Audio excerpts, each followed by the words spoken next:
जय माता दी, जय माता दी, जय माँ Sarveshwari. Radhe Radhe guys, welcome back to my channel Radhe Krishna Barsa Jaiswal. तो आप सभी कैसे हो? कान्हा जी की कृपा से आप सभी ठीक होंगे। तो गाइस, आज मैं आप लोगों के लिए चैत नवरात्रि में किस प्रकार से हमें पूजा करनी चाहिए और हमें किस किस नियम का पालन करना चाहिए वो मैं आप लोगों के लिए जानकारी लेकर आई हूँ। ताकि आप सभी को पता है कि चैत का महीना शुरू हो गया है। जब एक दिन चैत चढ़ता है तो होली होती है और ठीक उसके 15 दिन के बाद एकम को चैत नवरात्रा का पहली पूजा होता है। तो चलिए हम जानते हैं कि इस बार 2025 में चैत नवरात्रा कब से शुरू है और किस दिन रामनवमी है और किस दिन दशमी है, तिथि है। तो इस बार चैत नवरात्रा 2025 में 30 मार्च दिन रविवार से शुरू हो रहा है और 6 अप्रैल को रामनवमी है और 7 अप्रैल को दशहरा है। तो इस बार गाइस एक पूजा शॉर्टेज है, इस बार 8 दिन का ही नवरात्रि है। चलिए अब मैं आप लोगों को बताती हूँ कि इसमें हमें किस प्रकार से व्रत का पालन करना चाहिए। और जो लोग व्रत नहीं रख सकते हैं, बहुत सारे लोग ऐसे होते हैं जो कि चैत नवरात्रि में व्रत नहीं रखते 9 दिन का, तो वो लेकिन शुद्ध सात्विक भोजन करते हैं और पूजा पाठ करते हैं। तो वो किस प्रकार से करेंगे, तो ये दोनों ही चीज़ें मैं आप लोगों को बताऊंगी कि अगर जो व्रत करते हैं वो किस प्रकार से नियम का पालन करें और जो व्रत नहीं रखते हैं वो किस प्रकार से पूजा और नियम का पालन करें। तो सबसे पहले मैं व्रत रखने वालों के लिए बता दूं तो गाइस, सबसे पहले हमें एक दिन पहले व्रत के ब्रह्म मुहूर्त में उठना चाहिए और उठकर अच्छे से पूरे घर की साफ सफाई कर लेनी चाहिए और कपड़े वगैरह, बेडशीट, सारी चीज़ें, पर्दे वगैरह सब कुछ धुल लेना चाहिए। पूरे घर की अच्छे से साफ़ सफाई करनी चाहिए और उसके बाद गाइस हमें बाल धोकर स्नान करना चाहिए। उस दिन हमें अपने नाखून काटने चाहिए और फिर हमें पूजा पाठ अच्छे से पूरा करके और हमें शुद्ध सात्विक भोजन बनाना चाहिए और हमें वही भोजन करना चाहिए जिसमें लहसुन प्याज का बिल्कुल भी प्रयोग ना हुआ हो। उस दिन हमें मसूर की दाल, बैगन वगैरह ये सारी सब्जी नहीं खानी चाहिए और उस दिन हमें हल्का ही भोजन करना चाहिए।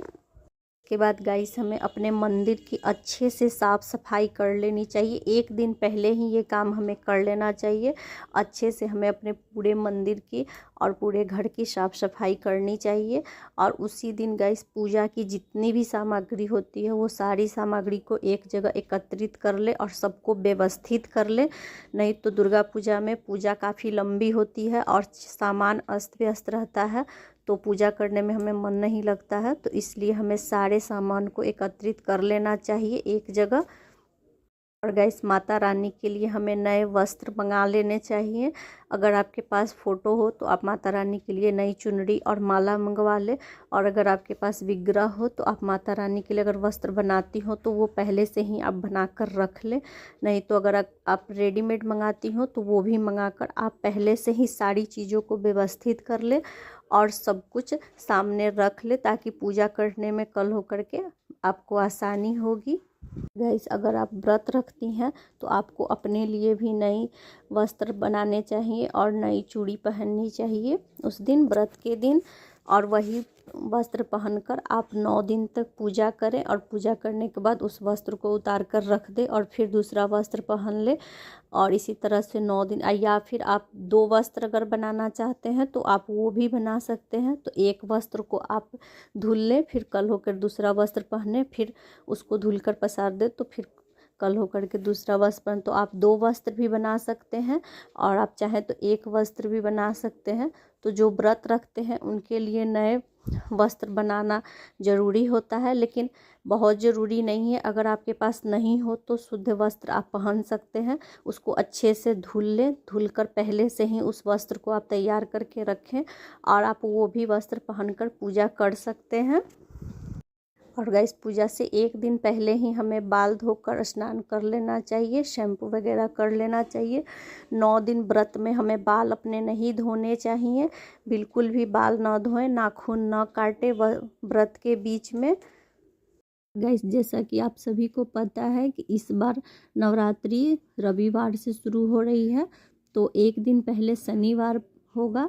तो बहुत सारे लोग शनिवार को बाल नहीं धोते हैं, नाखून नहीं काटते हैं, तो वो रविवार को भी सुबह में बाल धोकर स्नान कर सकते हैं। शनिवार को सिर्फ बाल को पानी से धो लें और उसके बाद शुद्ध सात्विक भोजन करें, और रविवार के दिन सुबह उठकर बाल धो लें और बाल धोकर नाखून वगैरह काट लें, क्योंकि जब तक घट की स्थापना नहीं होती है तब तक सारी चीज़ें करने की हमें छूट होती है। जब हम घट स्थापना कर लेते हैं उसके बाद से सारी चीज़ों की मनाही हो जाती है। और गाइस, जो लोग फलाहार नहीं करते, जो लोग शुद्ध सात्विक भोजन करके पूजा करना चाहते हैं, तो वो उस तरह से भी कर सकते हैं। 9 दिन तक लहसुन प्याज न खाएं और गाइस उसना चावल न खाएं, मसूर की दाल न खाएं। तो इस तरह से आप, जैसे शुद्ध सात्विक भोजन किया जाता है, तो आप उस तरह से भोजन बनाएं, स्नान करके भोजन बनाएं, पूजा पाठ करके, और वो भोजन करें और पूजा आप कर सकते हैं। तो उस दिन जो लोग इस तरह से करते हैं, जो लहसुन प्याज सिर्फ बनाते हैं, फलाहार नहीं करते, तो वो लोग भी पूजा के ही दिन सुबह में स्नान बाल धोकर करते हैं और नाखून वगैरह सब कुछ काट लेते हैं। तो घट स्थापना करने से पहले हम ये सारी चीज़ें कर सकते हैं।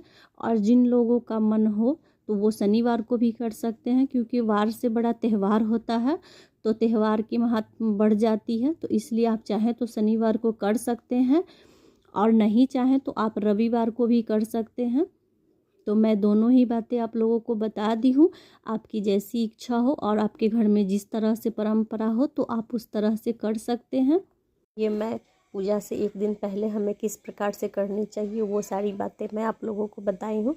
तो आइए अब हम जानते हैं कि हमें नवरात्रि के दिन, पहली पूजा के दिन किस तरह से करना चाहिए। तो गाइस, सबसे पहले तो आप ब्रह्म मुहूर्त में उठें। उठने के बाद अपने घर के जो कार्य हैं, साफ़ सफाई वगैरह सब कुछ करके स्नान करें। स्नान करने के बाद सबसे पहले देहरी पूजन करें। देहरी पूजन में माता रानी के चरण चिन्ह जरूर से अंकित करें, और माता रानी को वहाँ पे अक्षत फूल चढ़ाकर और दीप जलाएं देहरी पे, और माता रानी से प्रार्थना करें कि हे माता रानी, हमारे घर पधारें और हमारी पूजा को सफल करें। तो सबसे पहले गाइस देहरी पूजन करें। दरवाजे पर कलश रखें, देहरी को हल्दी से लीपे, उस पर गंगा जल, गुलाब जल भी आप छिड़काव कर सकते हैं। और गाइस उसके बाद पूरे घर में आप गुलाब जल, गंगा जल का छिड़काव करें। और छिड़काव करने के बाद फिर सबसे पहले आप अपने पूजा घर में जाएं और वहां पे जाके सबसे पहले दीप जलाएं और दीप की स्थापना करें। और दीप देवता से आप प्रार्थना करें, हे प्रभु, आप मेरी पूजा के साक्षी बनिए।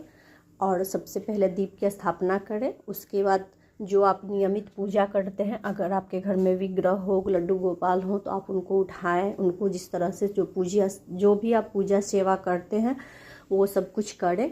उसके बाद अगर आपके पास माता रानी का फ़ोटो हो तो आप फ़ोटो को चुनरी माला जो भी पहले पुराना वाला हो उस सबको हटा दें, नई चुनरी नई माला पहनाएं। फ़ोटो को अच्छे से साफ़ कपड़ा से उसको पोंछ लें। और अगर आपके पास विग्रह हो तो आप उनको अच्छे से पंचामृत से स्नान कराएं, उनका सुंदर दिव्य श्रृंगार करें और उनके ऐसी जगह पे स्थापित करें कि वो 9 दिन तक बिल्कुल भी हिले ना। तो आप इस तरह से कर सकते हैं। तो गाइस, इसमें मैं आप लोगों को घट स्थापना की बारे में नहीं बता रही हूँ, क्योंकि मैं घट स्थापना खुद से नहीं करती हूँ। घट स्थापना हमेशा ब्राह्मण द्वारा ही करवाना चाहिए। बहुत सारे लोग खुद से भी करते हैं, तो वो मुझे अभी नहीं जानकारी है, क्योंकि हम लोग पंडित जी के ही द्वारा करवाते हैं। तो इसीलिए इसके बारे में मैं आप लोगों को नहीं बताऊँगी। मैं सिर्फ पूजा का आप लोगों को नियम बता रही हूँ कि किस प्रकार से हमें करना चाहिए, जिसमें कि आप दीप जलाएं और माता रानी को सुंदर से तैयार करें। माता रानी को लाल फूल बहुत ही प्रिय है, तो एक भी कम से कम लाल गुड़हल का फूल चढ़ाएं। गुलाब के पुष्प हो तो आप वो भी चढ़ा सकते हैं। माता रानी को आप इत्र लगा सकते हैं, और सुंदर पीले या फिर लाल रंग से चावल को रंग लें, रोली से या फिर हल्दी से। तो आप वो माता रानी को चावल अर्पित करें, जल अर्पित करें। उसके बाद पुष्प चढ़ाएं, माता रानी को वस्त्र रूपी मौली चढ़ाएं। पान का पत्ता या फिर पान का भोग आप ज़रूर से लगाएं माता रानी को। और भी जो भी आपके पास फल मेवा जो भी हो, आपकी जैसी क्षमता हो, आप उस हिसाब से माता रानी को सुंदर से भोग लगाएं और दुर्गा माँ की आरती करें। माता रानी के पास एक लाल चुनरी रखें। अगर आप चुनरी फ़ोटो पे उठाए हुए हैं तो वह उसी से हो जाएगा। अगर आप नहीं उठाए हैं तो माता रानी के पास एक लाल चुनरी रखें। गाइस इस दिन अपने घर में तोरण जरूर से लगाएं, मेन गेट पे लगाएं और पूजा रूम के भी गेट पे आप आम के पल्लव का या फिर नीम के पल्लव का या फिर अशोक के पत्ते का तोरण जरूर से लगाएं। और गाइस इस दिन आप अपने पैर रंगे, पहली पूजा को ही पैर रंग लेना चाहिए और नई चूड़ी सब कुछ और अच्छे से सिंदूर लगा लेना चाहिए, क्योंकि 9 दिन तक फिर बहुत सारे लोग किया से सिंदूर नहीं लगाते हैं। जो माता रानी का प्रसाद रूपी सिंदूर मिलता है तो वही सिंदूर लगाया जाता है। तो आप अच्छे से पूरा श्रृंगार करें और श्रृंगार करके ही माता रानी का पूजन करें। गाइस माता रानी को भोग में लौंग जरूर से अर्पित करें, क्योंकि माता रानी को भोग में लौंग बहुत प्रिय है। और गाइस माता रानी को साफ़ सफाई बहुत ही पसंद है, तो आप एकदम साफ़ पूजा रूम को नीट एंड क्लीन रखें, दोनों टाइम पोछा लगाएं पूजा रूम में और बहुत ही साफ़ सफाई रखें और अपनी भी शुद्धता का पूरा ध्यान रखें। बिना शुद्धता के पूजा रूम में न प्रवेश करें। शुद्धता माता रानी को बहुत ही प्रिय है, तो आप इस चीज़ का बहुत ही अच्छे से ध्यान रखें और पूरी शुद्धता के साथ ही आप माता रानी का सेवा पूजा करें। इसमें आप चाहें तो अखंड ज्योत भी जला सकते हैं, और अगर आपकी इच्छा नहीं हो तो आप सुबह शाम दीपदान करें। और अखंड ज्योत अगर आपको मन हो तो आप अखंड ज्योत भी जला सकते हैं, लेकिन अखंड ज्योत जलाने का नियम होता है, उसमें बहुत ही ध्यान रखना होता है कि 9 दिन तक वो ज्योत बुझे नहीं। तो अगर आप ध्यान रख पाएंगे तो अखंड ज्योत प्रज्वलित करें, और नहीं तो आप सुबह शाम सिर्फ दीपदान करें और माता रानी का पूजन करें। और मंदिर में भी जाकर सुबह शाम दोनों ही टाइम दीपदान जरूर से करना चाहिए हमें।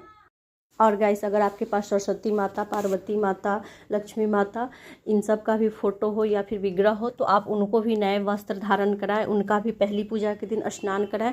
बाद बाकी 9 दिन उनका सिर्फ पूजन करना है, 9 दिन में हमें छूना नहीं। जब एक बार हम माता रानी का पहली पूजा को स्नान करा के उनको स्थापित कर देंगे तो उसके बाद उनको बिल्कुल भी हिलाएंगे नहीं। उनकी वो जिस तरह से हैं उसी तरह से स्थापित रहेंगी। वो दशहरा के दिन ही उनको हिलाया जाता है, उससे पहले उनको नहीं हिलाना चाहिए। अगर आपको मन हो तो आप अलग से चौकी लगा सकते हैं माता रानी के लिए, क्योंकि पूजा करने में थोड़ी सी विशेष जगह की ज़रूरत होती है। अगर आपका मंदिर बड़ा हो तो आप उसी में कर सकते हैं, अगर आपका मंदिर छोटा हो तो आप अलग से एक चौकी लगाएं, चौकी पे लाल कपड़े बिछाएं, उस पर माता रानी का फोटो या फिर विग्रह आप स्थापित करें और फिर उनका अच्छे से पूजन करें। माता रानी को सिंदूर जरूर से अर्पित करें, सिंदूर थोड़ा सा उनके चरणों में लगाकर अपनी मांग में भी भरें। बहुत सारे लोग 9 दिन सिंदूर नहीं लगाते हैं, लेकिन फिर भी माता रानी के चरण में सटाकर आप सिंदूर लगा सकती हैं।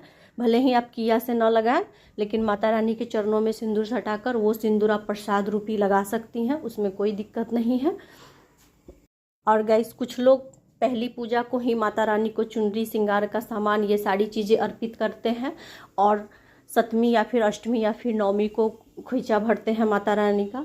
और बहुत लोग होते हैं तो वो अष्टमी या फिर नवमी को ही खोइचा भी भरते हैं और श्रृंगार का सामान भी अर्पण करते हैं। तो आपके घर में जिस तरह की परंपरा हो आप उस तरह से कर सकते हैं।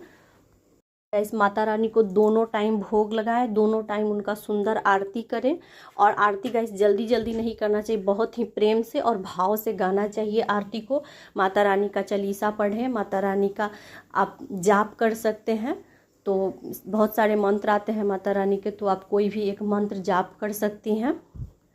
और गाइस अगर आप लोग दुर्गा सप्तशती का पाठ करना चाहते हैं तो वो किसी ब्राह्मण द्वारा आप संकल्प ले लें, पान का पत्ता, अक्षत, पैसा, कसैली रखकर किसी भी ब्राह्मण से आप संकल्प ले लें। उसके बाद आप घर पे आके कि हाँ आप एक पाठ करेंगे, 9 दिन में पूरा एक पाठ करेंगे या फिर संपूर्ण पाठ डेली करेंगे, तो आपकी जैसी क्षमता हो आप उस हिसाब से उस चीज़ को संकल्प लें और संकल्प के बाद ही आप पाठ करें। वैसे पाठ करने का कोई ज़्यादा पुण्य नहीं होता है, पुण्य हर चीज़ का होता है, लेकिन हाँ संकल्पित होकर करने से वो हमारी शीघ्र कामना पूरी होती है। अगर आप पाठ नहीं करना चाहते हैं तो कम से कम हमें अर्गला, कील, कवच, कुंजिका, स्रोत, ये क्षमा प्रार्थना, ये सारी चीज़ें हमें डेली करनी चाहिए। कम से कम इतना हमें ज़रूर से करना चाहिए। अगर उतना भी समय ना हो तो दुर्गा चालीसा पढ़ें, माता रानी का जाप करें, तो आप इतना कर सकते हैं।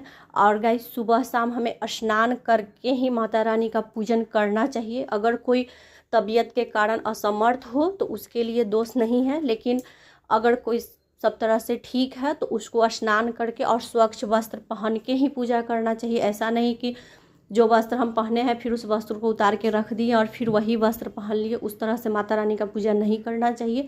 हमें धुला हुआ ही वस्त्र पहन के फिर पूजा करना चाहिए। आप लोग 9 दिन अगर नया वस्त्र बनाते हैं तो एक वस्त्र पहन के सुबह का पूजा करें और शाम में फिर धुला हुआ दूसरा वस्त्र पहन के फिर उससे पूजा करें। और अगर आप लोग नया वस्त्र नहीं बनाते हैं तो सुबह शाम आप लोग धुला हुआ ही वस्त्र पहने और उसी से पूजा करें। और गाइस, अगर आपके आसपास कोई मंदिर हो माता रानी का तो वहाँ आप ज़रूर जाएं, दर्शन करें, माता रानी का पूजन करें। और गाइस, अगर आपके आसपास शिवालय हो तो आप वहाँ भी 9 दिन ज़रूर से जाएं और वहाँ भी पूजा करें, क्योंकि शिव शक्ति के बिना अधूरे हैं। तो शिव और शक्ति का पूजन करना चाहिए हमें। जो ऐसा करते हैं उनकी सारी कामनाएं पूर्ण होती हैं। तो इस नवरात्रे माता रानी आप सभी की कामना पूर्ण करें। मुझसे जितना हो पाया है गाइस, मैं उतना आप लोगों को जानकारी देने का कोशिश की हूँ। अगर मुझसे कुछ छूट गया हो तो वो आप लोग कमेंट बॉक्स में मुझसे पूछ सकते हैं, मैं आपके सवालों का आंसर ज़रूर से दूँगी। इसी पूजा के अंतर्गत चैती छठ भी आता है। तो आप सभी को चैती नवरात्रि और चैती छठ की हार्दिक शुभकामनाएं। दुर्गा माँ और छठी माता आप सभी भक्तों की सारी मनोकामना पूर्ण करें। जय माता दी, जय माता दी, जय माता दी। और गाइस, अगर वीडियो थोड़ी सी भी अच्छी लगी हो तो like share and subscribe. Radhe Radhe, Radhe Radhe, Radhe Radhe.